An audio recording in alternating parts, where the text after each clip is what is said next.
we're back, everybody. Thank you very much. Thank you, Max Weinberg and the very cold Max Weinberg 7.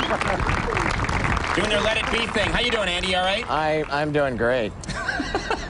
Can I borrow $29.95 from you? Yeah, you actually, your whole body is jiggling in kind of a weird way. I think actually it's, you know, the pounds are being wiggled off. Yeah, melted away as we speak. All right, well, let's bring out, actually, the first guest, because he's going to enjoy this. Yeah, he sure is. Ladies and gentlemen, my first guest tonight is an Oscar-nominated performer. He has appeared in the films Pulp Fiction, A Time to Kill, and Die Hard with a Vengeance. Starting tomorrow, you can see him in The Long Kiss Goodnight. Ladies and gentlemen, please welcome Samuel L. Jackson.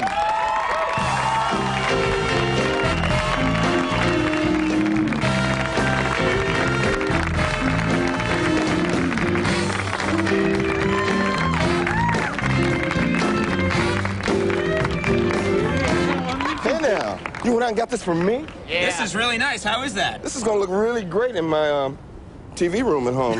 Watching that TJ. You can actually, control it yourself. Oh, let it roll, let it roll. Really? Oh, yeah. Nice, isn't it? Woohoo! Private moment. Hold up. Yeah. Don't enjoy this too much, all right? This is You dressed for it, too. Yeah, oh, yeah, man. Hey, we match this thing. I just flow right into this, you know? All right, we're going to get used to kind of just jiggling the whole time. Yeah, please do. You know, first of all, because we're forced out here in the... Don't move. Right there. Hey. I can see there'll be no interviewing tonight, huh? Yeah. It's going to be just people going, Okay. Oh, yeah, baby. And it stops when it gets down here, and it just goes, Yeah, sweet. How low does it go, actually? all the way down to my lumbar region. So sweet. All right, well, don't worry. You're going to walk away with this thing. Thank you very much. You heard that at home. When you come to my house, you'll see this chair. Usually, I gotta mention this usually, because this is a little awkward. Usually, we have a star on like you who's in a big movie.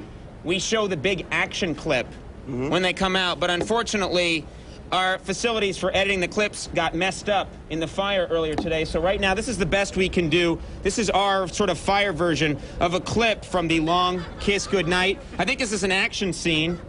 This is you and Gina Davis. Do you need to set this clip up at all? Yeah, we've just been found by the bad guys, and they have us trapped in a train station, and we run up to the top of the train station, and they throw a firebomb in at us, and we're running away from it, and we jump out of a 3-story window into an icy lake. Okay, let's take a look at this incredibly directed action scene from The Long Kiss Goodnight. We got the shot right there, and then, okay, there's you and Gina Davis running along. Running. You're really booking along there. You're running fast, and then a bomb's coming. Look out! Boom. And it blows up, and then another bomb, and another bomb. That's an incredible clip, ladies and gentlemen. Wow. I can't tell you how difficult that was to set up. That was I don't know how Hollywood does it with the special effects. Yeah, especially with the, the letterbox version that you have there. It's like wonderful. Very nice. This is available now, actually, in the disc on 125th version. Street. That's right. The homeboy cut. Now, speaking on the subject of stunts, you actually, probably the best stunt you did in your whole life, of all the stunts you've done, would be one that you did in real life. Is that right? A stunt that happened to you? Yeah, I got dragged by a subway train in, what was it, 89, yeah. At 1989? Yeah. Or 89th Street? At the 145th Street station, dragged by the A train. Now, this is serious stuff. I mean, it's hard to... You're talking about something serious, and you're jiggling sort of erotically the whole time. Yeah. I'll try and put that out of my mind. All right. But what happened? You really got dragged by a train. Describe what happened. I was on the train late at night, and I was getting off, and the person in front of me dropped a lot of stuff, and I stopped to help pick it up. And I had one foot in the train and one on the platform, and didn't realize I had my right foot in the train. And the door closed on my ankle, and the train took off. So what are you doing this whole time? Are you doing anything? Are you at first, I was kind of looking up the track, kind of hopping along, going, hey, at the conductor, who was not looking at me. And then the train built up speed. Luckily, I was in the middle door of the last car. And as the train built up speed, I was snatched from my feet, tore all the ligaments in my knee. And at that point, I started dodging the poles. And it was about 6 days before Christmas, and I was thinking, it's going to be a pretty sad Christmas in my house this year. I'm not going to make it, because there's nothing to hold on to. This is pretty serious. I mean, you had some injuries, and you had a lawsuit. Is that right? Yeah. This thing went to trial. Yeah, we went to trial, actually, last year. And the transit authority lawyer was kind of acting like he was trying the case of the century in there. And there was nobody in the courtroom but me, the jury, him, the judge, and all these other people. And he was bringing out my movies, showing stuff, saying, so is this you running across these dunes in white sands? No, it's a stuntman. So, well, is this you jumping off this? No, that's a stuntman. So he was trying to prove by showing the clips that you were better and you didn't deserve to get any money. He actually went so far as to say, so now you own a house on 143rd Street, right? And I go, yeah, I own a house on 143rd Street. And now you own a house in California, too. You're a lot more successful now than you were then. Is that right? Like, as a result of being dragged by a subway train? No, I don't think so. That was the best thing that ever happened to you, man. Yeah, right. Yeah. All right. Well, listen, you know, we got to do a commercial right now, and then we're going to come back, and we will have more, ladies and gentlemen, with Samuel L. Jackson. So stick around. We'll see you in a second.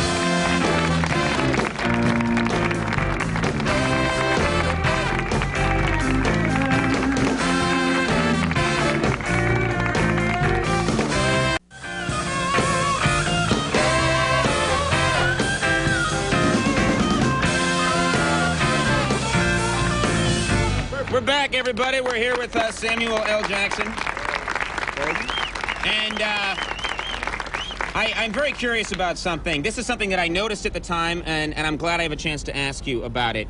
You were, of course, nominated for an Oscar. Yes. In Pulp Fiction. Yeah. And you go to the Oscars, and there's the standard thing of they show all the people that are nominated, all right? And then they announce the person who wins, and the other people all politely applaud who lose, right? But great. You did something different. You found out, I think, who actually won that? Martin Landau. Martin Landau, that's right, won that year. Yeah. And they announce, and the winner is, and they got a camera on you, and they say, Martin Landau, and what do you do?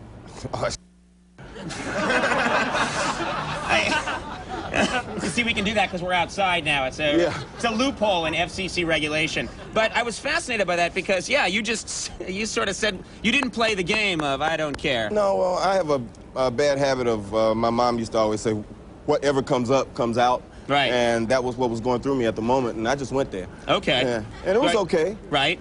Did you want to go even further, jump up and start swinging at people and maybe sort of cause a fracas of some kind? No, not at all. I mean, I had been to, 6 different awards that year, and every one I went to, Martin Landau won. So I really had no real hopes of winning, but just in that one moment when they call your name, you kind of say, well, maybe the law averages is going to catch up with him, and I'm going to get the big one. You got all those other ones, but I'll get the big one, and all of a sudden it was gone. And okay, that's all right. That's we know what you said. Next time, Marty. Next time.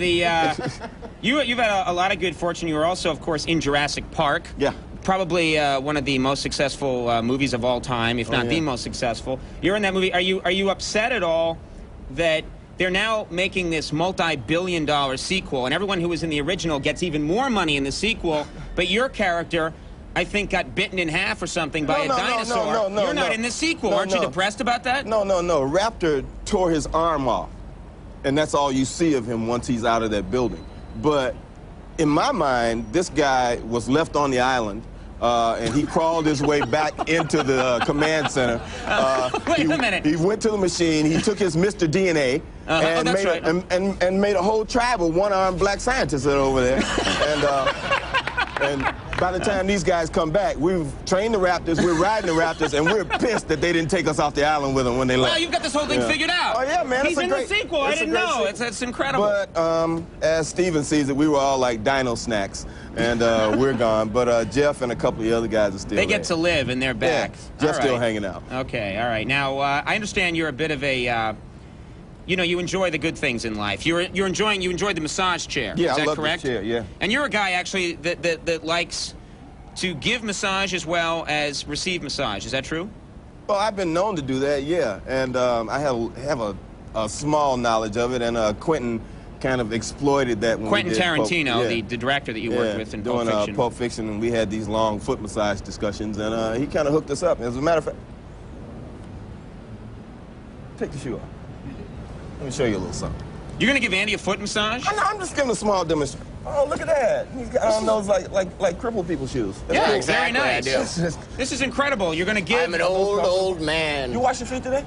No, I didn't. Well, it's much better when you don't wash your feet, actually. So let me see. So... Oh, yeah. Oh, look at that. Yeah, baby. He's got blue things there. That's okay, from the so socks. Like, you really want to get down into here with these fingers, you know, and you work that. You know, I've seen a lot of things. I've seen a lot of things I never thought I'd see. You feeling that? You feeling that? Yeah, I'm feeling that. But don't tell them where you're feeling it. All right. You know, Never thought I'd see Samuel L. Jackson giving Andy Richter a foot massage. Pull his toe up. You work See, up, that's clean. toward That's the toe. clearing my sinuses. Up through there. That's the kidneys right there. That's the Chinese method. That's the Chinese method. Now we want to go to that other thing here. Find that place right in there. Yeah, that's the place. Right in there. Very nice. I've never seen Andy look this happy. Yeah, well, actually, you know. Oh, you're gonna die. You're gonna die. Really? Yeah. You got some trouble right in there. We all are, you know. All right. Well, fix that. Put that back. You two look like you're having too much fun. That's too bad. Hey, I love that. No, I know. We'll continue during the commercial break. We're going to do a commercial. Okay. Yeah, but listen, I want to thank you so much for coming here and being a guest on the show and giving Andy a foot massage. That was very nice of you. I would like to thank you for that. All right, ladies and gentlemen, Chris Kattan and Julie Scardina are coming up, but let's have a nice hand for Samuel L. Jackson. Thank you, sir.